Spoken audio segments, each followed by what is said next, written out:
Monsieur Namori Keïta, venez, s'il vous plaît.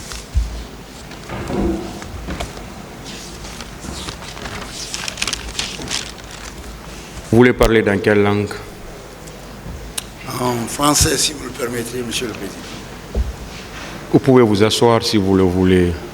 Bon, je vais rester debout. Vous êtes cité à la barre de ce tribunal par Monsieur le procureur de la République pour témoigner dans cette affaire. Et vous avez des droits en tant que tel, parmi lesquels vous pouvez demander au tribunal d'être entendu à huis clos. Ou si vous voulez parler devant le public, vous pouvez le dire. Quel est votre nom? Keïta Namori. Quelle est votre profession? Votre date de naissance d'abord ou votre âge? 19 novembre 1952. 52. 52. À Kindia. Quelle est votre profession? Je suis médecin et en même temps enseignant-chercheur. Où vous êtes domicilié? À Nongo.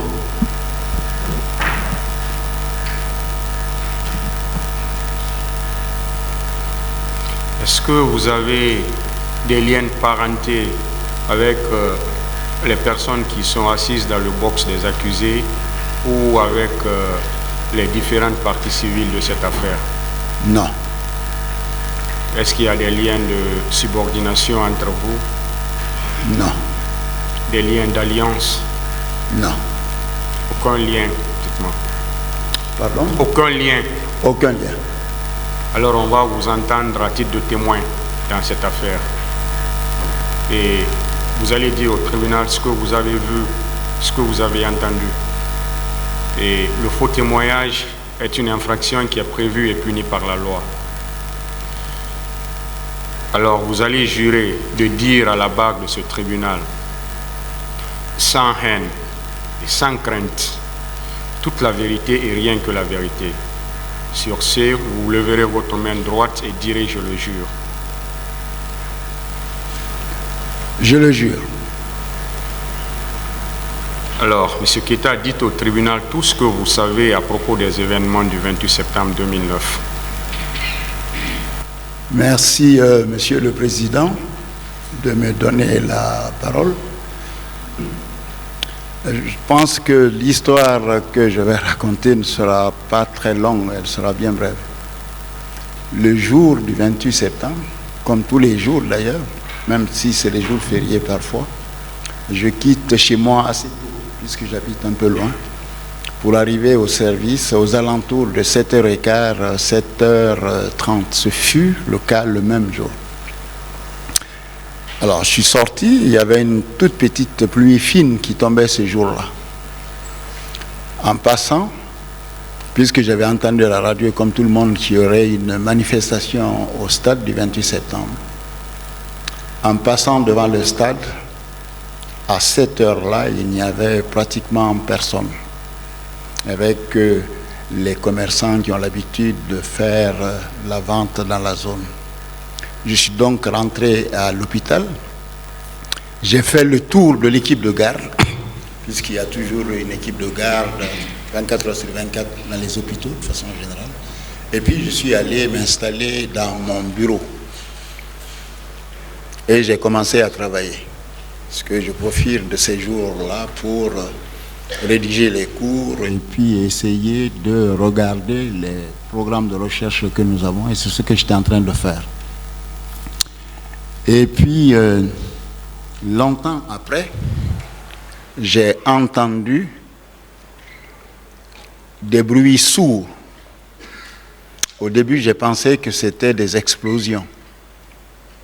Et puis, après, il y a eu des bruits répétitifs, qui ont succédé à ça. J'ai compris qu'il s'agissait de tirs à l'arme à feu. J'étais dans mon bureau. Et j'ai appelé un de mes assistants pour lui demander s'il avait entendu la même chose que moi. Il me dit oui, monsieur, mais j'ai l'impression que les tirs viennent du stade. Je dis ah bon. Donc, je suis resté dans mon bureau. Une heure après, le même assistant m'a appelé parce qu'il a quitté le service de gynécologie obstétrique que je dirigeais à l'époque pour aller aux urgences voir ce qui se passait. Parce que ses camarades de garde qui étaient aux urgences n'arrêtaient pas de lui dire qu'il y a des blessés graves qui arrivent du stade. Donc, qu'il y était et que c'était vraiment une très grande catastrophe. Je dis, ah bon, de quoi il s'agit? Il me dit, il y a des blessés graves, mais il y a aussi des femmes qui ont subi des sévices. Et donc, on est là. Je dis, d'accord. J'ai décidé d'aller voir de moi-même pour me rendre compte de ce qui s'y passait. Et puis, entre-temps, je suis reparti au service, parce que le service avait été un tout petit peu dégarni, pour que les patients qui viennent puissent être pris en charge, malgré que les sages-femmes, elles étaient restées sur place. Puisque c'est un service d'urgence, les maternités, les femmes accouchent tout le temps, quel que soit le moment, et il fallait quand même que des gens soient là pour s'en occuper. Et puis dans l'après-midi, je suis encore retourné. J'ai vu que la situation s'était aggravée. Et on a discuté entre nous, et de commun accord, on a décidé de prendre des ambulances pour aller vers le stade et voir si on pouvait prendre directement des blessés. Et donc, nous nous sommes déplacés avec 5 ambulances. L'ambulance de tête était l'ambulance de l'hôpital, où j'étais moi-même, où il y avait un infirmier anesthésiste, le nôtre d'ailleurs, en l'occurrence. Et puis, il y avait 2 assurances de Médecins Sans Frontières. Il y avait une ambulance de la Croix-Rouge guinéenne, et la dernière ambulance était l'ambulance des sapeurs-pompiers. Donc 5 au total. Nous avons pris la direction du stade qui n'est pas bien loin. Arrivé sur l'esplanade, il n'y avait pas grand-chose. Mais les grilles du stade étaient fermées, complètement fermées. Je suis descendu avec l'infirmier anesthésiste, puisque c'était nous qui étions dans l'ambulance de tête, pour demander aux policiers, c'était des policiers casqués, de bleu vêtu, bleu nuit, avec, je crois que c'était les anti-gangs. C'est comme ça qu'on les appelle, en tout cas, de façon générale. Alors, le policier qui était devant moi, il y avait plusieurs autres, je me suis présenté en lui disant que j'étais médecin et que, vu la situation, nous étions venus, et comme il le voyait, il le constatait, il y avait 5 ambulances, nous voulons entrer dans le stade pour récupérer des blessés s'il y en a. Alors, il m'a regardé dans les yeux, il m'a dit s'il vous plaît, attendez, parce qu'il faut que je demande l'autorisation à ma hiérarchie. Je lui ai répliqué, je dis, mais il y a des blessés, vous en êtes conscient, mais il faut que nous puissions les prendre en charge. C'est pour cela que nous sommes venus en force. Il m'a dit, non, je prends référence auprès de mes chefs. Il a effectivement pris un téléphone, il s'est un peu éloigné, il a appelé. Je ne sais pas qui l'a appelé. Et puis après, il est revenu vers nous. Il m'a dit, ne vous en faites pas, nous n'avons pas besoin. Nous avons tout ce qu'il faut pour prendre en charge les blessés. Et nous allons vous les amener à l'hôpital si c'est nécessaire, sinon nous allons les amener dans les autres hôpitaux où il y aura de la place. On a dit d'accord, puisque c'est votre décision.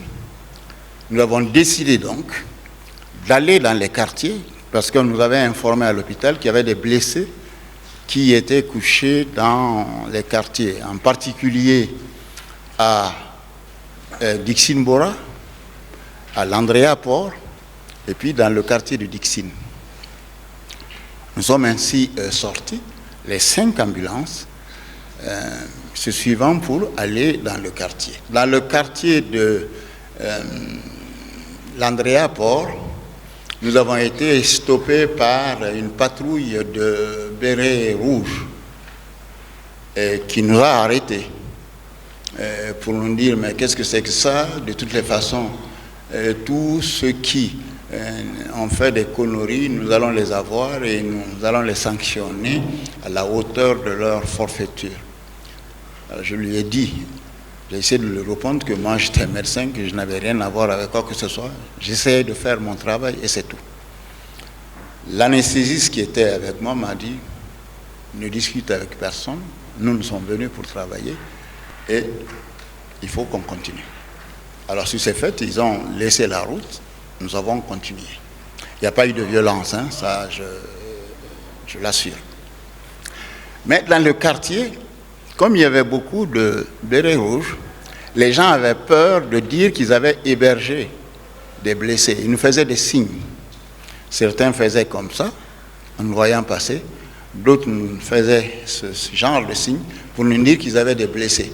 Et nous aussi, on leur disait que nous allons revenir plus tard quand il y aura une situation un peu plus sereine.